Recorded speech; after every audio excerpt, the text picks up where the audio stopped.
La République démocratique du Congo et les Émirats arabes unis développent des relations économiques très actives depuis un certain temps. Et comme vous savez, les relations diplomatiques aussi se sont beaucoup améliorées.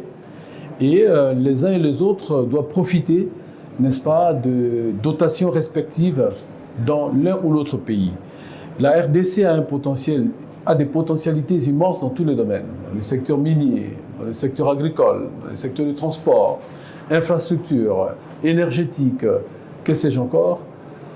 Par contre, la RDC a besoin de partenaires qui ont les finances, qui ont la technologie, qui ont des capacités et qui ont une grande expérience dans les domaines pour lesquels nous sommes les mieux dotés. Voilà pourquoi cette conférence est d'importance capitale. Il est d'importance capitale pour mettre face à face le potentiel de la RDC et les investisseurs des Émirats arabes unis dans tous ces secteurs-là. Et je pense que c'est l'occasion pour les investisseurs des Émirats de pouvoir découvrir ce que la RDC peut avoir comme opportunité dans les secteurs que j'ai énumérés. C'est en même temps l'opportunité aussi pour la République démocratique du Congo de pouvoir se mettre ensemble pour transformer les potentiels qui existent en véritables richesses partagées par les uns et les autres. Voilà. Donc la vision que nous avons des investisseurs des Émirats arabes unis est très claire. D'abord, c'est des investisseurs dynamiques, capables de prendre des risques. Mais c'est des investisseurs qui sont crédibles aussi, n'est-ce pas? Et donc, nous avons aussi compris qu'ils peuvent oser très rapidement. Ils peuvent oser. Nous avons le projet de la construction du port en eau profonde des Bananas. C'est un projet qui se chiffre à des milliards de dollars, n'est-ce pas? Et nous avons autant de projets. Nous avons des accords commerciaux qu'on a signés avec les Émirats arabes unis, ce qui permet finalement de dire que, à partir du regard que nous avons sur les investisseurs des Émirats, en voyant ce qui s'est passé dans ce pays, depuis 20 ans seulement, on s'est dit qu'on a affaire à des investisseurs capables de transformer la société.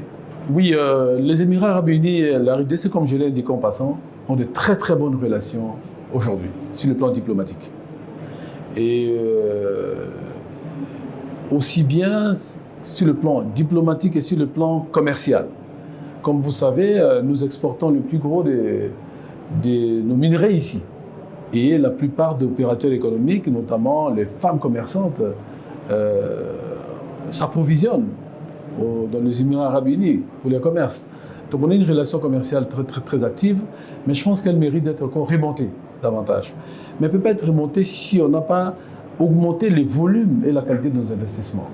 Et donc c'est pour cette raison d'ailleurs que nous sommes ici aussi.